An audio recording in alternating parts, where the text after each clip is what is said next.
Welcome to the Total Country Podcast.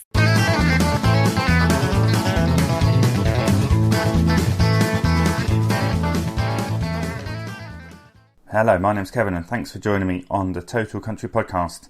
This show's guest is UK country sensation Louise Parker. Louise positions her music firmly within the modern country bracket, which is nice because it always allows for some wiggle room in your sound. But as you'll hear in this interview today, she's influenced by much more than just country. Her sound developed organically over some time after spending an extensive amount of time travelling the US. Louise has had several of her singles hit the iTunes UK country chart, and it's easy to understand why. She writes brilliantly catchy hooks, the production on her records is stellar, and she's got a solid management team behind her, thanks in part to Nick Cantwell from the popular Bells and Gals website.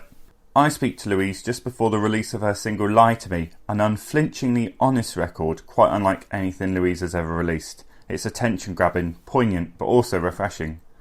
Whilst it's easy to release a summer sing-along, Louise has taken the bold move to go in a different direction. Louise, admittedly, thanks partly due to her time spent in the US, has an unfailing American energy coupled with a self-deprecating British sense of humour, which you'll hear loads of in this interview. So here we go, my interview with Louise Parker. So I have got Louise Parker on the line. Louise, how are you? Okay? Yeah, I'm good. Thank you, Kevin. How are you? I'm good. Let's get it out of the way. How's lockdown been treating you? It's been a bit of a mixed bag for me, if I'm honest, because so I work for an NHS hospital by day. I do temporary, what they call bank staff. So I'm sent wherever they need me, reception, admin wise. And so up until about 4 weeks ago, I was working on different wards, or I was in the chemotherapy department for a little bit, just covering some sickness. But since that ended, I've not had another placement come up yet because of the situation. There just isn't a lot going. So it's been quite nice in the way that I've thrown myself into music over the past 4 weeks, thinking that I'm going to get a job the next week. So I just keep doing everything I can every single day. I'm like, quick, I'll get this out of the way, because if I get another placement come up, I'm not going to be as free. So as I said, it's been a real mixed bag for me. Yeah. Have you found much time, or have you started looking at any writing, or have you just kind of stepped back? So at the start, I think I was writing about, because we do loads co-writes. There's something about lockdown that has brought everyone out. Yeah, I've heard this. Into co-writes, which is great. And at the start, I think I was doing about 2 or 3 a week. Co-writes. Yeah. For someone that before lockdown had only ever done 2 co-writes. Oh wow. Okay. I've now done about 10. It's kind of less busy now. I think everyone's kind of slowing down a little bit. It's kind of losing momentum, but I'm still writing solo in my spare time when I need to, for myself, for my emotions, for my release. But me and Amelia Quinn, who is this kind of like bluesy, rocky country. She's got this growl to her voice that makes me feel alive. I adore her. We write a lot. We've written 2 or 3 times together, and it's insane because I don't think you'd ever put us together. No, I wouldn't. I know Amelia. That's pop. I'm very country poppy, and she's very bluesy, rocky. But we write so well together, and we get on like a house on fire. I didn't know her before lockdown, and now we're best friends. It's amazing. The amount of people that are going to come out of like this thing being really good friends yet having never met, I think is going to be it's going to be weird. Yeah, because she's from the Midlands. Yeah, and I'm in Essex, so I do a lot more London shows, or she obviously plays up Manchester, kind of Leicester way. So we've never crossed paths. Actually, to be fair, we had our first gig together in London. It was part of my UK tour that I had to cancel or postpone. And that was going to be our first gig together that Nick Bells and Gals had arranged. And he was like, I think you'll adore Amelia. And then obviously when that all got cancelled, he was like, well, how about you do a co-write with her instead, because you were supposed to have this gig with her. So I was like, all right, yeah. I listened to her stuff and I was like, I'm not sure. But then when we got chatting, we're so similar. And also we kind of bring out little bits of each other that, like she brings out a little bit of a rocky style in me that I wouldn't have explored before. And I help her remove a lot of words. She is one of those songwriters that jams words in. And Oh, then really? you can't sing the lines, or you can't breathe, because they're so jam-packed. She's got so much to say, which I love about her. So sometimes I just go in with a little cone. I'm like, yeah, but you don't need that word. This is an important breathing spot. And we nitpick each other's songwriting, which is, it's just really, we're just both so honest and cutthroat, and that really works for us both because we don't feel offended. Yeah. So how did you get into this whole country music thing? Take me back. Okay, so I started as an acoustic pop singer-songwriter. I started writing when I was 12 years old, just randomly. Yeah. I'll actually tell you, it was a week before my 13th birthday, and I was walking home from secondary school, and I stopped at a road, and in my head I thought, do you stop before you go? And I was like, wow, that'd be a great line for a song. At 12 years old, thinking nothing of it, just went home and wrote this song, which is by far the cheesiest song like in the whole world. I still remember how it goes, but I'm not telling anyone that. Don't tell anyone, okay? That's just between me and you, because I know that my fans would be like, sing it. But I can't. I won't ask you to do it. I cannot subject myself to that. What was it called? I think it was called Bye Bye Baby. Was the actual title of it. But yeah, so 12 years old, I just went home and wrote this song. I'm pretty sure there's already a song called Bye Bye Baby, so I don't think you can have it. But I think theirs was a lot better than mine, so it's fine. They can keep it. But yeah, so I just carried on writing just for fun. And then, at 12 years old, I was like, well, this is it. I'm now going to be a singer. My mind was made up. Yeah, obviously that's all it took. I was like, well, now I'm going to be a singer-songwriter because I've done it. And so I got my guitar for my 16th birthday. So it's 11 years ago. I got my first guitar and just carried on writing. Went to college, got a popular music BTEC degree. Nice. Went to university, got a commercial music diploma. And I was, as I said, still very pop. Actually, I started off in an emo Paramore band. Yes, you did. I had a bright pink fringe. I had, one of my ears was stretched to 6 millimeters. I really wanted my lip pierced at the time, but I never got it done. I'm so glad I didn't. But I did get my nose done instead, but that was more when I went into the country thing. Nice. Casey Musgraves. Yeah, good. Wanted to be just like her. But so from that kind of like Paramore, You Me at 6 kind of style, I went into pop, because that's what I was raised on. I was raised on the top 40 and people like that, and I adore that. And I still, when I write, you can hear it, I'm so cheesy in my writing, but I love it because that's what's real to me. But upon graduating university, I went to America to tour the first time for 3 months. And that was the first time I went to Nashville and played at the Bluebird. And it was also my first visit to Austin, Texas. And I kind of immersed myself in the country culture. I, met the songwriters, and I got to hear people sing, and the fans and the outfits.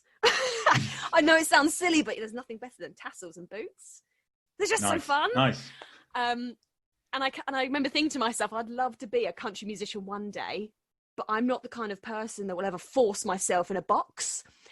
I don't really like barriers, and I don't like labels, because I just think that, it's just not the way the world works. You shouldn't have to label someone or put someone in a box. But I came home from America, and I wrote The Lemon Tree, which is the title of my second EP. And that was kind of the start of my country coming in. It just happened. It just evolved. Naturally, my writing went that way. I don't always write country. Sometimes I wrote a song with, I don't know if you know Becky Lawrence. Yeah. I wrote a song with Becky Lawrence the other day, and it is infinitely pop, down to the ground. Like, you can sing it with a little country tone, or obviously you add a slide guitar in. It's country. But I do tend to write more country, but sometimes I am more, folky bluesy if I write with Amelia, or I am a little bit more cheesy pop if I'm writing, say, with Becky Lawrence. And I love it. I love exploring it, but I adore being a country or modern country pop singer-songwriter. So, how long were you in the US? The first time, 3 months. Yeah. I then went back the following year, I think it was, or the year, it's all merging into one. It is nearly, where are we? 2020, and I went in 2014 the first time. So almost 6 years ago, the first time I went. And then I think the following year I went back just for a couple of weeks. I went to Nashville, went to Chicago, just did some singing. And then I think it was 2 years later, I moved to Nashville for 5 months. And I spent the other month in Austin, Texas. And then last year, I moved back out to Austin, Texas for 4 months. Oh, wow. So on and off, I've kind of lived in America for just over a year. So what do you think your experience is of actually, 5 months is enough to say you've properly lived there for a certain amount of time, isn't it? Yeah. What do you think that's added to your songwriting? Obviously, because it's a very different environment, isn't it? 100%. So I think my experiences are a little tainted. Not that I don't love it, don't get me wrong, but there is a good but here, I promise. I moved out there knowing people. I knew singers, I knew songwriters, and I knew promoters. And they'd all kind of dangled this dream in front of me. If you move out here, we'll give you gigs. If you move out here, we'll co-write with you, or we'll help you along. And then when I did actually move out there, they disappeared. Oh, wow, okay. So the promoters did give me a gig. In fact, I got 2 gigs from this guy that said he'd give me a gig weekly. He gave me 2 gigs in the 5-month period I was there. And so that was very disheartening for me. And it took real confidence out of me. And I had to take a step back and say, is this what I really want? Because it was incredibly isolating. I didn't know that many people. Yeah. And most of them didn't stick around. I had a few friends, but they were obviously busy with their lives, working and doing their own thing, that they couldn't obviously be around for me all the time. But I'd say at the end of the 5 months is when I actually found my little niche, my little crowd. Because I started doing open mic nights 3 or 4 times a week, just trying to get myself out there still, just trying to meet people. Yeah. And by the end of the 5 months, I'd found my crowd. Like people, the people that, you all go to, because you all go to the same open mic nights. You see each other 3-4 times a week. You build up a little, and you see them doing well. And one of my friends, Aaron Shilb, I always can't pronounce his surname. I think it's Aaron Shilb. Anyway, I met him on the open mic night circuit, and nearing the end, he'd been given his own slot, like an open mic night writers round slot. Yeah. At this bar, which is incredible to go from like open mic nights to that in the space of like a couple of months. Yeah. And so he started putting me on regularly. So it was kind of a shame at the end that I'd kind of found my crowd and I was just leaving. But I came out stronger from it, because I think an experience like that is either going to be enough to, to put your hands up and say, well, maybe this is not the life for me. Yeah. Or you've got to go through it and be like, okay, well, this is not what I expected, but is what has happened, and this is it. And I wrote some fantastic songs being so alone. Yeah. Oh no. Like, it sounds dreadful, but I did. And I don't really spend a lot of time by myself. I don't like spending a lot of time by myself. You kind of get left alone with your own thoughts. Yeah. And that's terrifying. So I did actually have to sit down, and have to deal with a lot of demons that I didn't necessarily know I even had. But it gave me that time to work through a few things. Nice. So we talked about it before the recording, and you actually ended up getting goosebumps. So you've played the Bluebird. I don't need to explain what the Bluebird is to anyone. Twice now. So yes, talk to me about your experience of there. So the first time I played the open mic night at the Bluebird was the very first time I was in America. And I don't think I really, not that I didn't understand, but because I wasn't quite a country artist yet. I'd heard of the Bluebird, but I didn't really understand how much of it's like the church of country music it is almost. Like the miniature church, because obviously you've got the old, Grand Ole Opry and the Ryman, but it is a real stomping ground for so many artists. And so the first time I played there, I don't think I really realised that, me and my friend that I was out touring with, we just showed up 3 hours early and stood in a queue and we managed to get in. And that was the way it worked 6 years ago. Yeah. And then the second time I played there, it was when I was living out there back in 2018. It was kind of the end of 1 year, start of another for the 5 months. And I called. This time you had to ring them up and say, I want to play. And there's actually a screenshot somewhere on my social media from 3 years ago. I think I called 163 times. Wow. Eventually got through, got on the list. But that time I took nothing for granted. Like, I showed up, I took all of the photos outside, like I'd curled my hair into like Cam corkscrew curls, blonde, shaking with all this anticipation and nervousness. I mean, I do that before every gig anyway. I mean, especially at the Bluebird, and I got up on stage and I just lived it. It's absolute goosebumps. I love it. Nice. Anyone that follows you on social media knows you have probably the best relationship I've ever seen with your manager, Nick. We'll go with best. Dish all the dirt on him now, yeah. Who, if anyone doesn't know, runs Bells and Gals, which is such a good website about female country. When I was just starting to get into country, I always used to go there. Such a hive of information, isn't it? Yeah. They're breaking out a little bit now. They're doing a bit of male artists as well, because they don't want to be sexist. Even though obviously females do need encouragement in this industry, because it is a very male-heavy industry, they're still trying to be a bit fair to the men artists as well. Okay. So they're doing some different things like Spotify playlists, which is great. Yeah. I can't commend them enough. So on social media, you're almost like a comedy double act. Don't tell him that. His head will get so big. I am the funny one out of the two of us.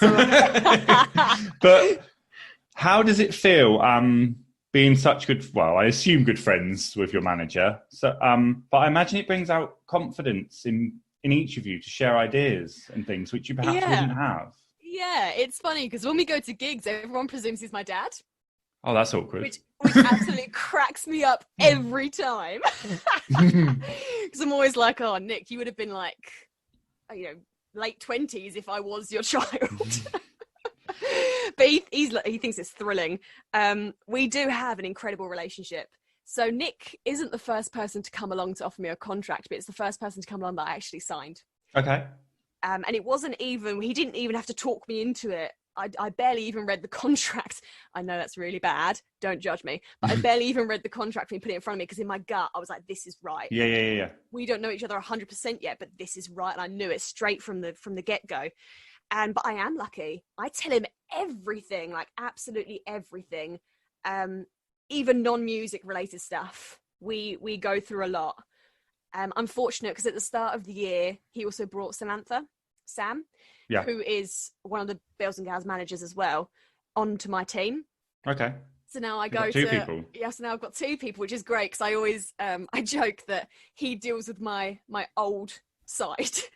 He does the press, the press and the radio and the podcasts and things like that. He deals with the old side of music. And Sam, who's my age, deals with my new side. So she helps with my social media and my digital marketing, videos, photos, all kind of that stuff. So together as a team, we work so well. But also it's great because now I've got Sam. I think Nick is slightly relieved I don't have to go to him for boy drama. So now I just message Sam about all my boy drama. And, if I need, a female perspective, it's so nice to have Sam there as well. But we make such a good team. It is so easy. Like, when it works, it really works. I'm so fortunate that I've just kind of fallen into this situation. Yeah. Good.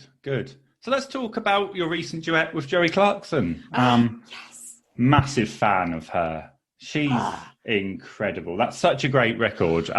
Your voice is on the same recording. Love that. How did that song come about? So, I think she'd put out a tweet on Twitter asking for people to co-write with.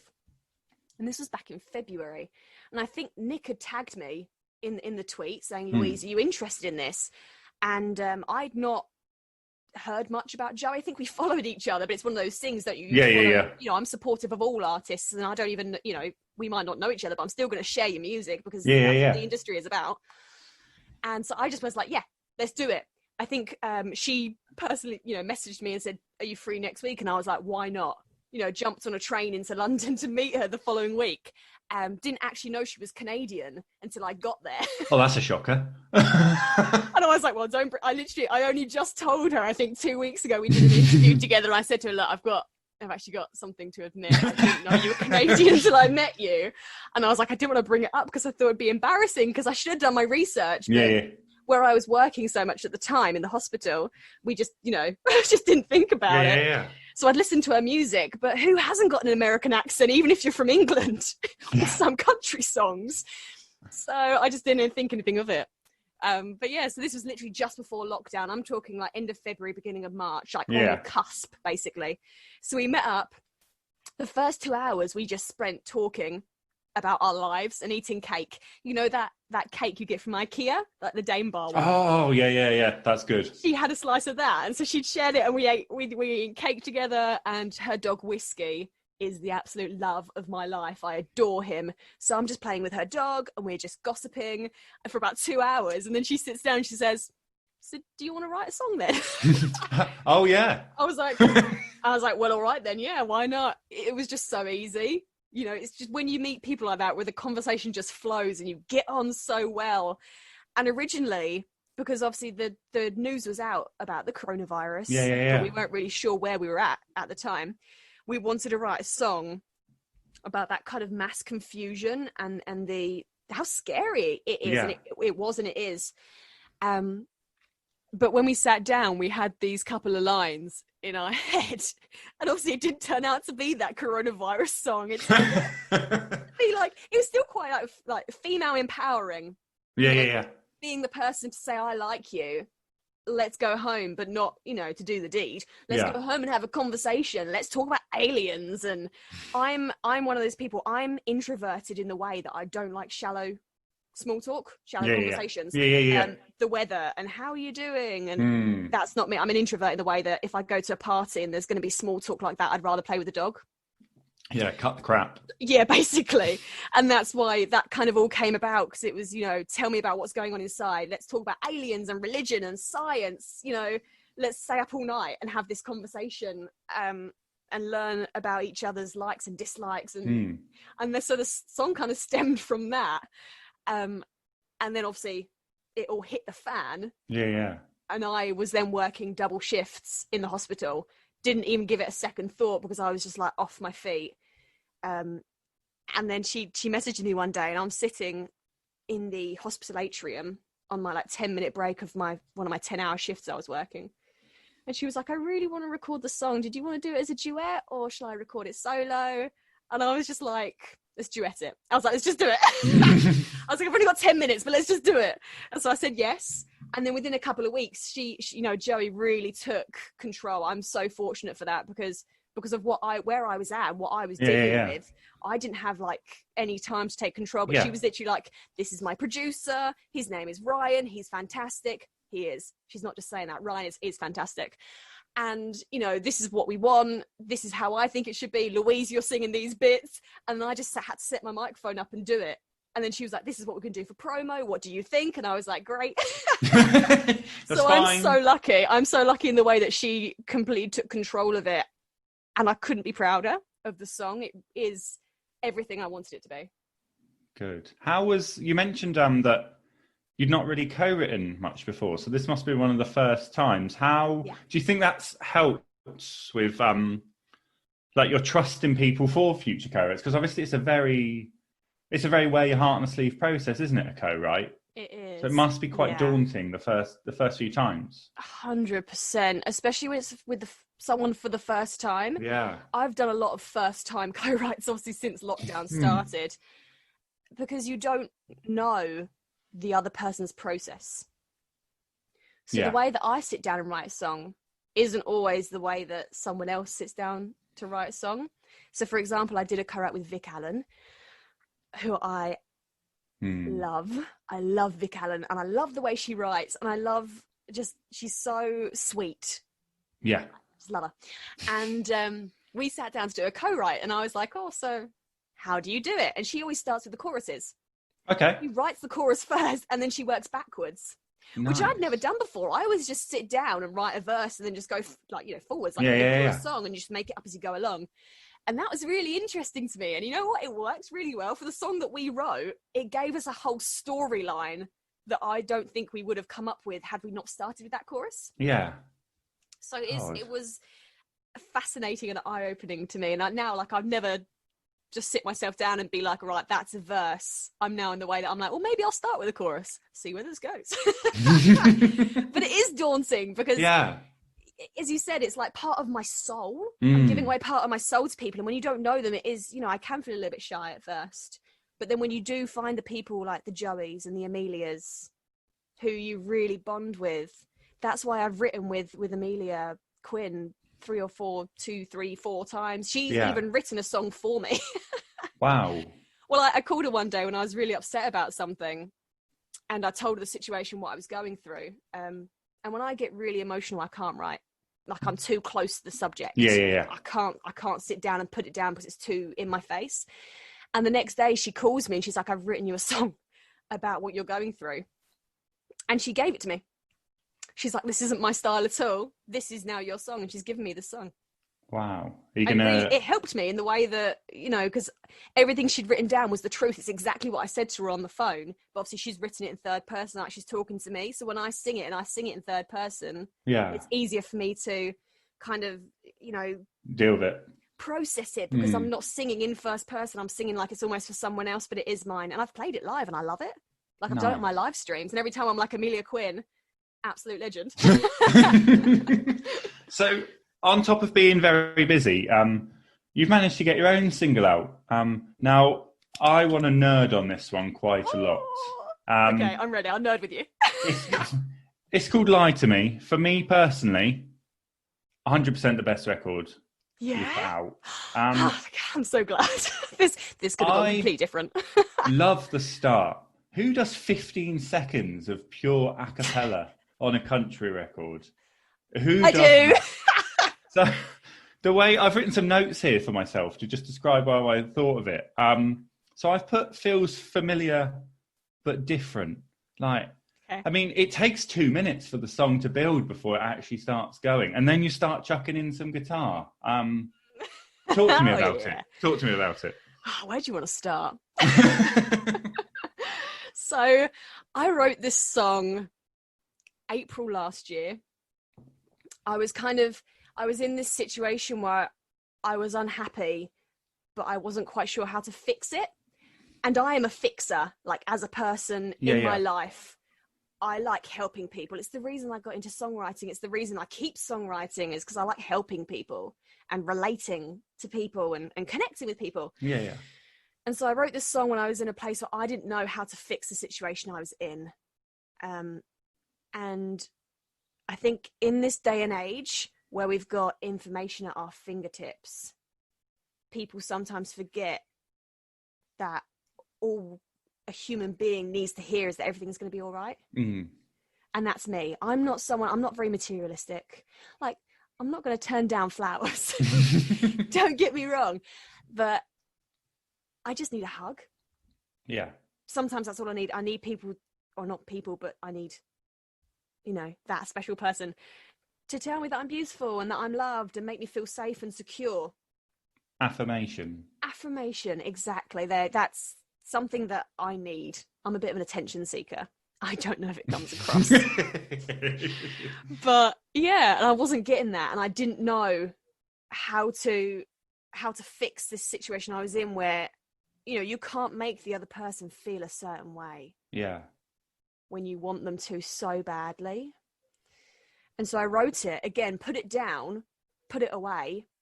And then this actual situation that I wrote it about all kind of came to a head a year later. So April this year, the situation all kind of came to a head. And by that point, I'd already recorded this song and said that I was going to put it out. And so it's reliving it every time I sing it, like recording it, I'm reliving it, singing it in a live stream, I'm crying because the breakup only happened in April this year. So it's been a really painful time, but it's real. Yeah. And that's where the a cappella intro came from, because I sat down with my producer. It wasn't always like that. We had all the instruments in it, with a bit of piano, because it's very piano driven, this song. Yeah. And I said to him, I was like, I don't want instruments in it. Not for the first 15 seconds, the first half of that chorus. Yeah. Because the lyrics need to speak for themselves. And I often find with produced band recordings, sometimes your lyrics can get a bit lost. Yeah. And that's why last year I only released acoustic tracks, because I wanted them to be about the stories that I was telling. Yeah. And so this year I knew that I wanted to do produced tracks, but I wanted to still keep that very much alive.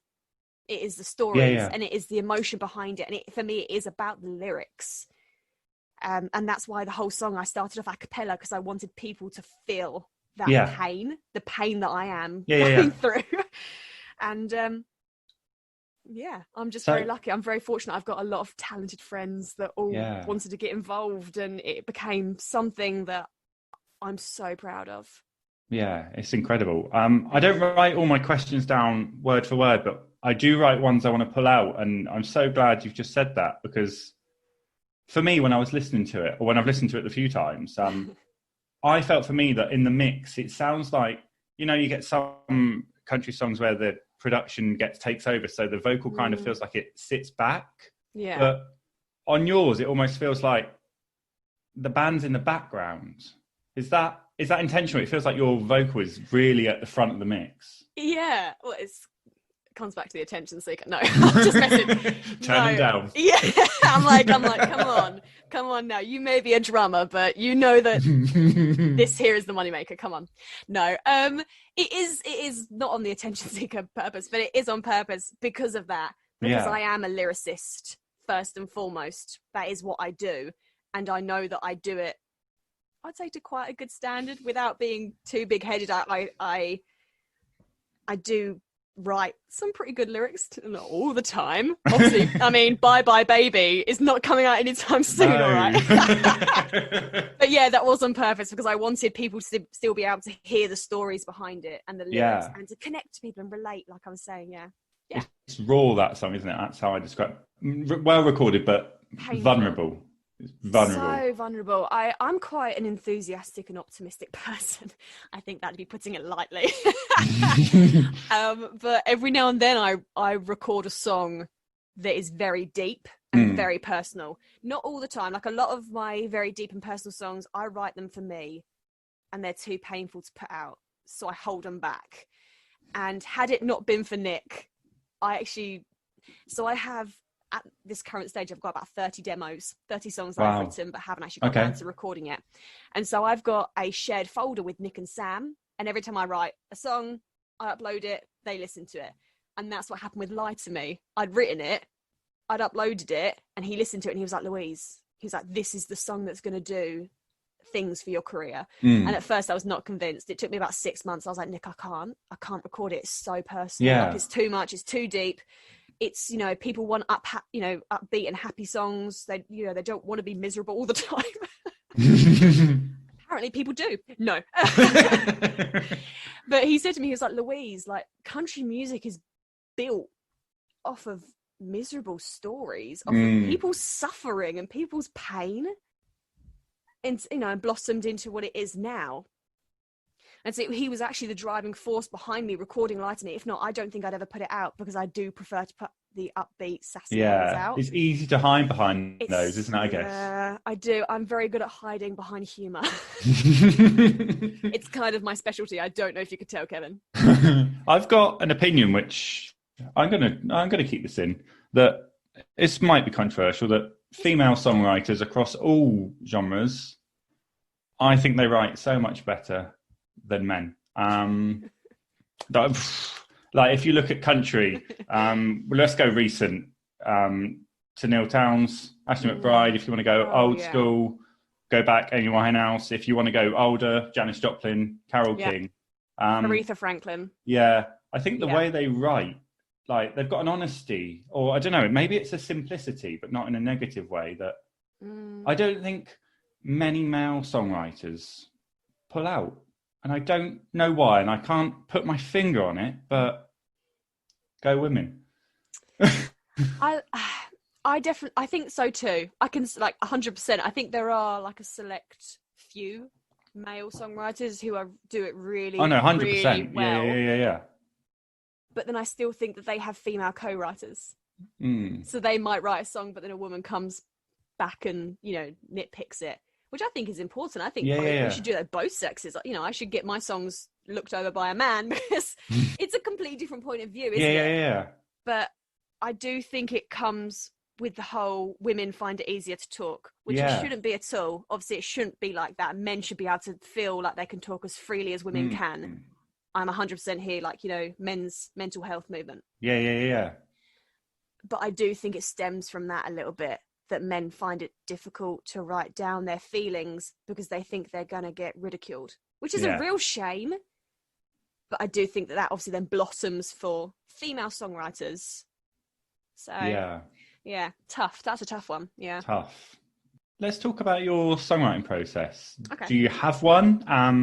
Are you impulsive? Or you sit down and make yourself write? I do a bit of everything. Okay. So some songs I dream about. Okay. Like I'll dream about them and, I'll either wake up and I'll just like take down a couple of notes or a voice recording really quietly in bed. Yeah.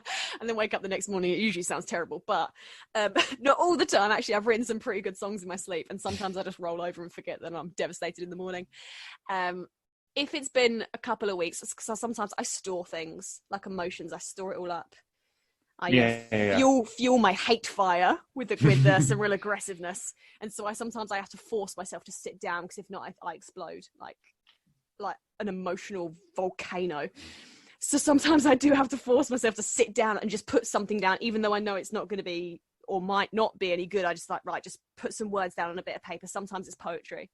It doesn't even have to be formed. I just put something down. 9 times out of 10, my most recent kind of form of writing is my phone notes. So I'm always out and about, and I'm always thinking of things. And so I'll show you. I have a whole note section on my phone just full of one-liners. Just bits I've come up with, whether that be like in the middle of the night. Can you see this? Take a look. So people obviously can't see this, but I'm going to explain it. So you're scrolling through. There is paragraphs and loads. Yeah, loads. Just one-liners I just come up with, and then sometimes if I find a nice little guitar chord sequence I like, or I've got like a little melodic riff in my head, I'll just sit down and I'll find something, like I'll scroll through all those little bits of notes, and I just write something, and I just go for it. So really, I really depend on my mood, I guess. Yeah. Who are your inspirations? Oh, that's a good question. So, at the moment, because they do change quite regularly, someone that's been my inspiration since the start of my country career, Shania Twain. Okay. Down to the ground. I freaking love Shania Twain. I read somewhere, I don't know if you know this is completely off point, but I read somewhere that she is rated as the sexiest female country artist, and she's never taken her clothes off.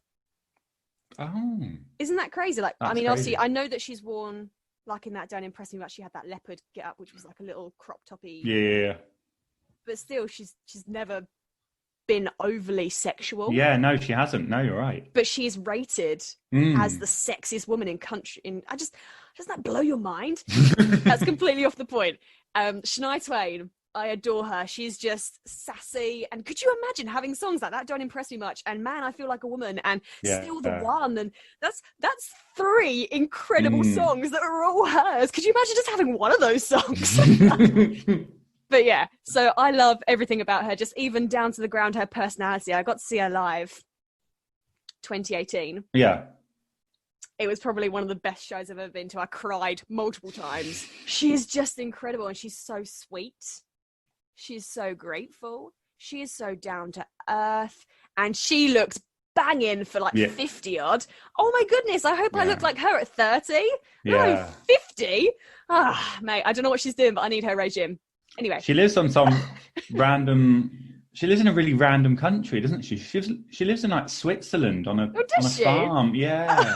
Somewhere random. I thought she was in Canada. No. Have a look after this. She lives somewhere really strange. That's probably tax evasion for you. I think it might be.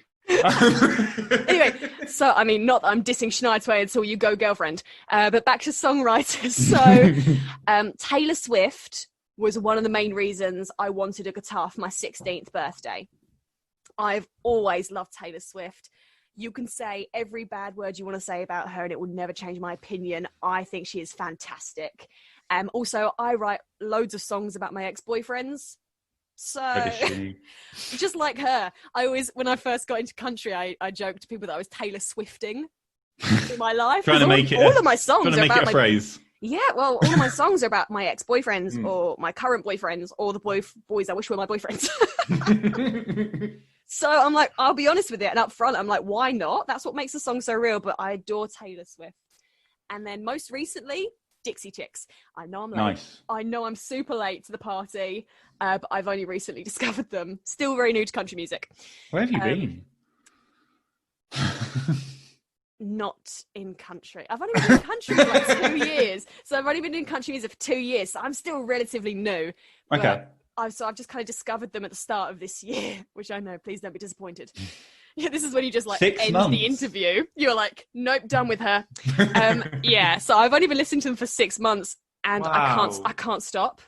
No. Like, I'm addicted. And everything they put out is a tune. And Yeah. the lyrics are so fresh and every song is different but the same. And oh my goodness, it's just unfair. The amount of talent that they have in their little fingers. Yeah. It's insane. But yeah, my songwriting has been really influenced by them and their sassiness recently. I'm loving it. That sassiness has got them in a lot of trouble and half damaged their career. But Yeah, and I think why not? yeah. If you've got something to say it and stick by it. Absolutely. And I'm proud of them. But bearing in mind, well, let's reword that. Knowing how supportive the UK country scene is for live performances, how much do you miss in performing live? I am, obviously, quite a bit. However, I love live streams. Do you? Yeah. Really? Well, they're both incredibly different. Yeah. Obviously, the actual performing side of it Yeah. is exactly the same. But they both bring different things to the table, which I now can't imagine seeing myself never live streaming again. Really? Yeah. Oh. Why so? For live gigs, you have that interaction, like people clapping at the end of a song. Yeah. I always say it's like a transaction. You'd never go into a clothes shop and just take an item of clothing without paying for it. It's a transaction. Yeah. I'm giving you part of my soul. Clap for me. So, like, obviously, I do miss that interaction and just seeing people and give them hugs and, you know, talking to them at the merch table and signing bits of paper, which, by the way, I think I'm more excited about signing a bit of paper than the actual person that wants the experience. Like, it will never get old for me. And so, of course, I miss that. I really do. However, with live streams, there's a constant communication going on in the comments, which obviously you don't get in a live gig because people don't want to talk because they're listening. Whereas obviously you get an interaction in the way that obviously I finish a song and then yes, it's really awkward because no one's clapping and then I fill the space with talking because that's what I do. But you've got people asking questions and requesting songs. Yeah. And, you know, talking about rubbish, which I really love. And they're saying hello to each other and they know each other. You know, it's really nice in that way that there's always a constant kind of like back and forth between us. And the tip jars are fantastic for artists, which obviously you don't have at live gigs. Yeah. So, not in England anyway. Put a hat out at the front. Yeah, just I see know. how you get imagine? on. Like, what is that?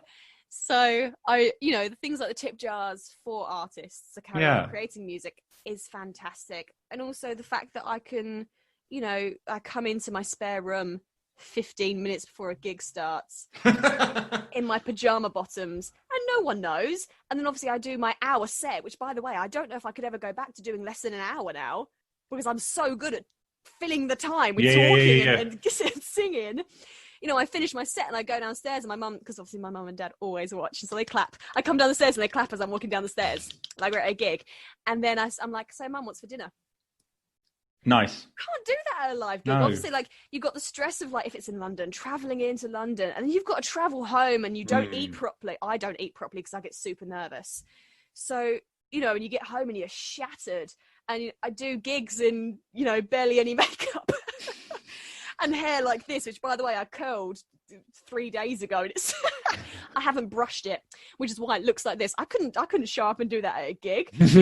People can see the back of my head. They'll know that I haven't bothered, So I think live streams are really beautiful in that way, that they're very natural almost. Yeah. Do you think you'll be able to bring some of these elements that you've taken, maybe the confidence and chat from the live stream, and put it onto a stage? I thought you were going to say, and the pajamas. You are going to have to go back. Oh, yeah, no, of course, no. I can't wait. I can't wait to get back into live gigging again. I do. I really miss it. But there are things that I hope will cross over, like the chat in between songs. Like, I've always been pretty good at chatting, but even more so.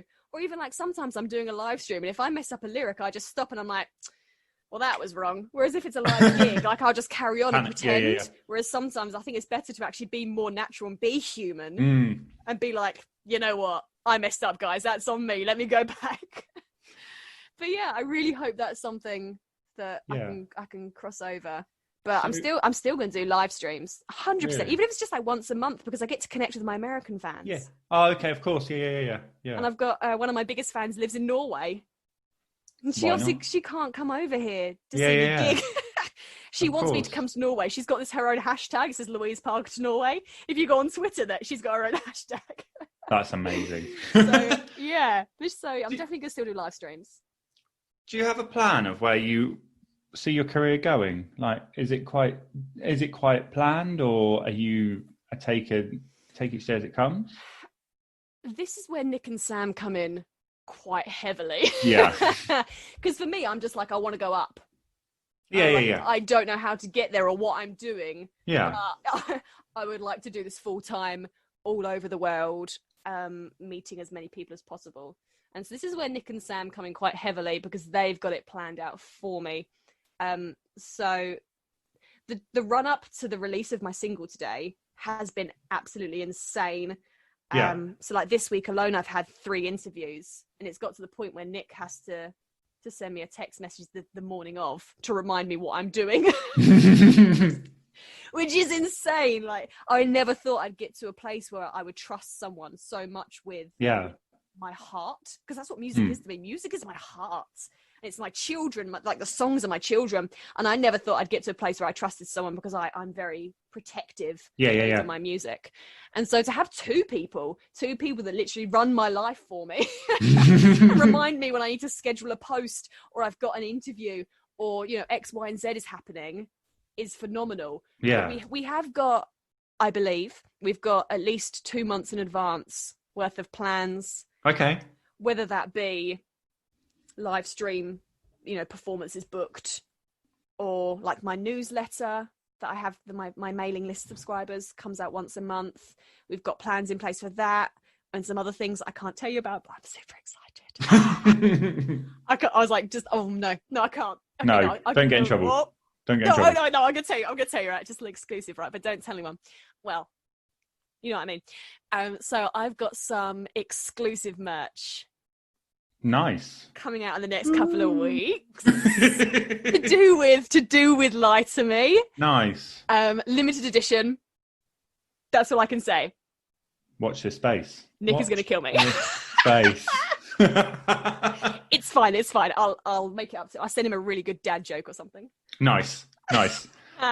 Let's finish on some lighter ones, and I think this one's got quite serious. I know, sorry. No, it's fine. I asked the questions. It's fine. You answer them. It's all good. It's all good. If I didn't ask them and it got serious, then you would have taken it down a really dark route. Yeah, I mean, we can go darker if you want. No, it's all right. I feel like for a first chat, we've gone places. I feel like me and you are best friends now. Louise is crossing her fingers. Yeah. Well, you're wearing an excellent cat t-shirt. I am. Hang on, I'm going to show you this cat t-shirt, and then you're going to have to describe it. Have you seen this top? No, has it got something in the pocket? Yeah. What does it say? Okay, so for those of you that can't see, Kevin is styling. Would you say it's grey? Is it grey? It's grey, yeah. Yeah, it's a grey t-shirt, and it's got a frocket. For those of you who don't know what that is a front pocket, a frocket. With a cat. You can just see the cat's head poking out the top, and then when you pull down the pocket, it's giving you the middle finger. Yeah. Which is excellent. And to be fair, when we first started this interview, I saw it and I thought, this is my kind of guy. And now I approve even more. There we go. Now I know what's inside your frocket, Kevin. The best one's when people don't know that you just kind of lean over if you're out and they just see it. I used to have, I don't know if I've got it anymore, but I used to have this t-shirt and on the front it said, ask me about my dinosaur. And then when people asked you about it, you turned it inside out. So you're like flashing them and there's a dinosaur underneath. Nice. I don't think I've got it anymore. But the best reaction to that would be just complete confusion. Be like, what? So sorry. Well, that's the whole idea. Yeah. I'll tell you what, I'm sorry, we're going totally off track again. But I got a new sweater recently. And it's got a little embroidered cacti. Nice. It's just here, like really small, so you wouldn't be able to see it unless you're quite close. Yeah. And at the top it just says, "Don't be a prick." That's pretty good. That is pretty good. And it cracks me up because I just feel like I'm going around insulting people and they don't know. And I'm fine with that. I'm so passive aggressive. If you can only eat one meal for the rest of your life. Okay. So. This is hard because I've got a favourite meal, but I don't know if I could eat it for the rest of my life and it still be my favourite meal. So I'll tell you my favourite meal. Okay, you can have death row meal or whatever the PC version of that would be. Wow. Talk about getting deep here, Kevin. You took it down. My mum makes the best roast dinners. And I know that is probably the most British thing you'll hear ever. Classic answer. Yeah. So that is my favourite meal because she makes roast potatoes that are out of this world. Okay. And they are my absolute favourite. Now, I don't eat anything with a face, so usually I just have like roast potatoes and vegetables, which is fine by me because it's still my favourite meal. Yeah. So the roast potato, they just make it, you know? Come round one day. I'll get my mum to make you roast potatoes, or I'll bring them to you. We'll figure something out. Nice. So if it was like, death row meal, it'd be my mum's roast dinner. But I'm a huge pudding, cake, chocolate person. Okay. I've got the sweetest tooth you'll ever meet. And it's great because I don't put weight on. Nice. I'm really living that life of a 26-year-old, you know. Everyone keeps saying to me, one day I'll catch up with you. And I'm like, well, until then. I'll keep going. Yeah, exactly. So I'm like, right now I've got a real thing for cornettos, like chocolate and hazelnut cornettos, which is so random. That's so 20 years ago as well. I know. Isn't it? And Viennetta. I love just the plain Viennetta. Viennetta. I could talk all day about Viennetta. I adore it. Have you seen the video of how a Viennetta's made? I'm going to have to cut this bit, but have you seen the video of how a Viennetta's made? No! Oh my God, send it to me. After, I will send it to you. It's the best thing in the world. You've got to watch the specific video of the Viennetta being made because it's got really crap trance music with it. And like, the portions are cut with the video. I'm going to have to send it to you. Send it to me. I really want to, because I've never thought about it. And now you've mentioned it, I can't stop thinking about how it's made. Yeah, the fact they're still made is incredible. Anyway, favourite drink, last drink, alcoholic, non-alcoholic. I don't mind. Okay. If it was non-alcoholic, that's so hard. I'd probably go with orange squash. Now, I know that's super boring, but after you've lived in America for the amount of time I have, and they don't do squash out there. At all? So you know those little squeezy bottles you have? You know, the Kool-Aid ones? They've got that. They're terrible. It's not orange squash. It's not Robinson's, all right? No. So that's the one thing I really crave when I'm living in America is squash. And so I know that sounds insane, but if it was non-alcoholic, it'd be orange squash. Okay. And if it was alcoholic, probably amaretto and Coke. Ooh. I love an amaretto or a Passoa and lemonade. Ooh, I'm a very fruity kind of person. Yeah. Good choices. Thank I you. approve. Yes. Finally. You passed. Yeah. Who are you listening to at the moment? Who would you recommend? Who's on your playlist? Start spouting some names.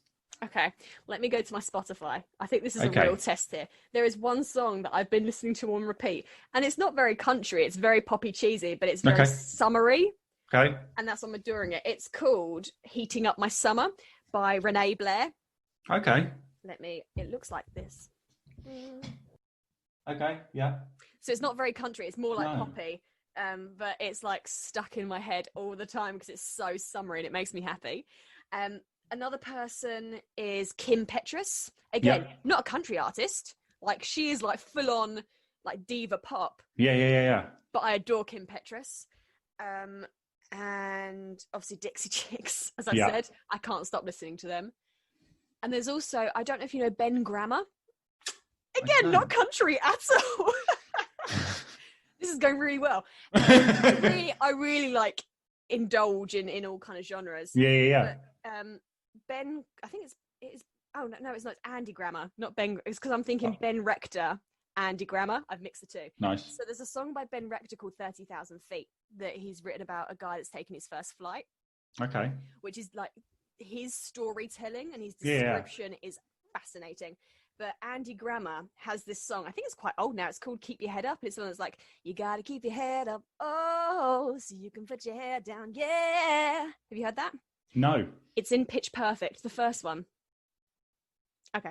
Well, yeah. So he's got this song called "Keep Your Head Up," and I think right now it's just the inspiration I need. And sometimes I go for like sunset walks because there's some fields kind of out the back of my house. Yeah. So around this time, usually I go out for a sunset walk, and sometimes I just put that on repeat, and I'm just like trying to inspire myself to get through the next day. Whichever day that is, because they've all rolled into one after not being at work for about 4 weeks. Who knows? But yeah, so I'm listening to a lot of kind of, and Sarah Bareilles. Oh, yeah. I've been like absolutely loving Sarah Bareilles, because again, storytelling is such a storyteller, and I love that. Yeah. Nice. Should we leave it there? If you'd like to. I mean, I could go all night. Louise, thank you so much for coming on. And also, thanks for everything you do with the NHS as well. I think we've got to say that at the moment. Well, no, thank you so much for having me. Honestly, there's no better way that I'd rather spend my release day than speaking to you. Perfect. Thank you. Thank you. Bye. There we go, Louise Parker. I had such a blast recording this one. We didn't actually start recording until like 25 minutes after we started chatting, and then realised we should probably start the interview. Louise's new single, Lie to Me, is out now, which you can find in all the usual streaming places.